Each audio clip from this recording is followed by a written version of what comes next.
Bonjour, je présente la 2-2 à papy. Dans ce jeu, il faudra faire le plus de points possible. Ce jeu se déroule en 5 étapes, allant de Saint-Sulpice et revenant à Saint-Sulpice. Dans ce jeu, vous trouverez des cartes de 2, 0, -1, -2, et puis des cartes de 1 à 12, ainsi qu'un dé, car pour les 2-2, chaque fois que vous tomberez sur une 2-2, vous devrez lancer un dé. Dans ce jeu, il vous faudra supprimer les lignes lorsqu'elles seront de la même couleur ou de la même valeur. Et il vous faudra aussi supprimer les colonnes lorsqu'elles seront de la même couleur ou de la même valeur. 3, 8 ici, on les supprime. Et ensuite, on laisse comme ceci sur la table. Ici, seules les colonnes pourront être supprimées, comme ceci, même couleur, mais plus les lignes. Ici, toujours les colonnes, car il y a toujours 3 cartes. Si une carte disparaît, par exemple ici, eh bien cette colonne de bleu ne pourra pas être supprimée. Au début du jeu, chaque joueur disposera ses cartes comme ceci, 12 cartes, et chacun retournera 2 cartes de son jeu.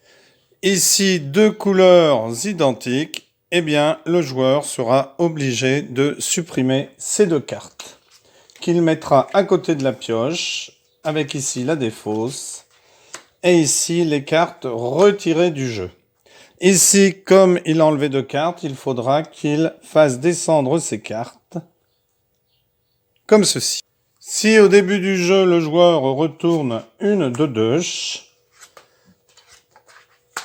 et qu'aucun autre joueur ne retourne de 2-2, c'est le joueur qui a retourné la 2-2 qui commence en lançant le dé et en appliquant les actions du dé. Si plusieurs joueurs ont une 2-2, eh bien on regarde celui qui a la carte où il n'y a pas de 2-2, où il y a le plus de points. Le décompte des points à la fin se fera avec toutes les cartes retournées et on comptera combien le joueur possède de points dans son 12. On ne peut remplacer qu'une carte qui ait une valeur inférieure à 8 lorsqu'on tire une carte égale ou supérieure à 8. Donc ici, par exemple, il remplacerait par la -1 et poserait celle-ci sur la défausse. À son tour de jeu, le joueur peut choisir de piocher une carte sur la pioche et de la remplacer face visible ou face cachée, et forcément, bien sûr, par une même couleur. Donc ici, il ne pourrait pas changer la 8 parce qu'elle est jaune, la 6 parce qu'elle est bleue. Il serait obligé de retourner et de poser dans la défausse. Deuxième action que le joueur peut faire s'il ne veut pas piocher dans la pioche, c'est piocher dans la défausse. Donc par exemple, prendre une carte. Alors je ne vais pas mettre un 2 parce que ce ne serait pas intéressant pour le joueur. Par exemple, un 12. Donc avec la règle du 8, le joueur ne pourrait pas remplacer le 8 jaune. Il serait donc obligé de prendre une carte retournée. Ensuite, le joueur peut, s'il ne veut ni piocher sur la pioche ni piocher dans la défausse, retourner une carte de son jeu, tout simplement. Lorsqu'un joueur retourne une 2-2, eh bien, il va devoir donc utiliser le dé. Le joueur décide donc ici de retourner, de ne pas piocher ni ici, et de retourner. Bien entendu, il aurait pris cette carte-là pour mettre à la place du 6. Sinon. Là, il a un lancer de dés, donc s'il fait 1 au dé, il va pouvoir intervertir 2 cartes face visible de son.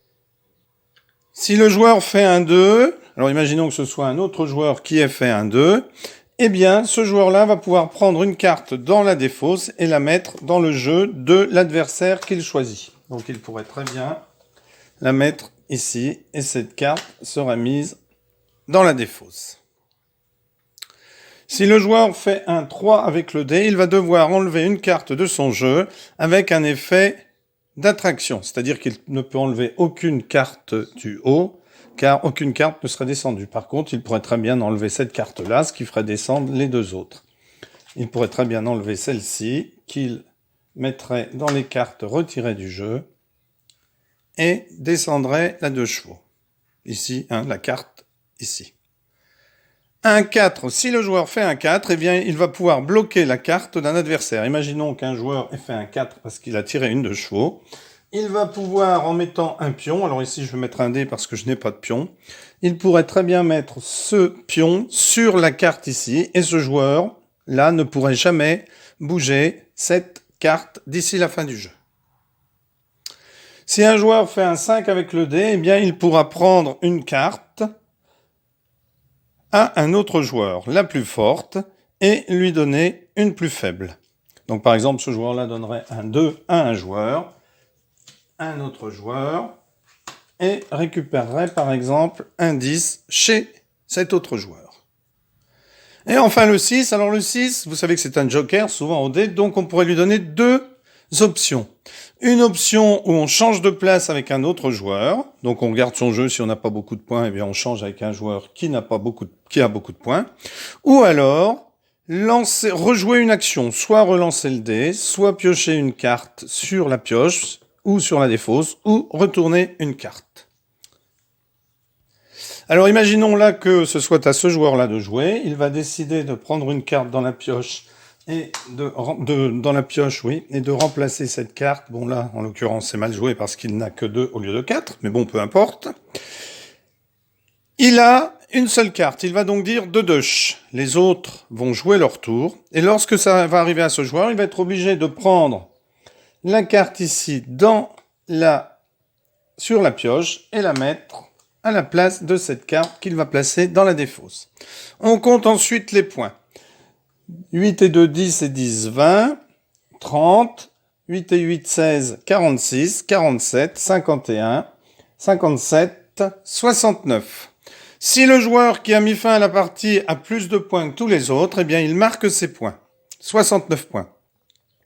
Si ce joueur-là a moins de points que les autres, eh bien il va marquer en négatif tous les points des cartes cachées d'un adversaire si on joue à 2, ou de plusieurs adversaires si on joue à plusieurs. La première étape, Saint-Sulpice-Nevers, se termine. On remélange toutes les cartes et on réalise la deuxième manche qui irait d'ici de Nevers à Garchizy.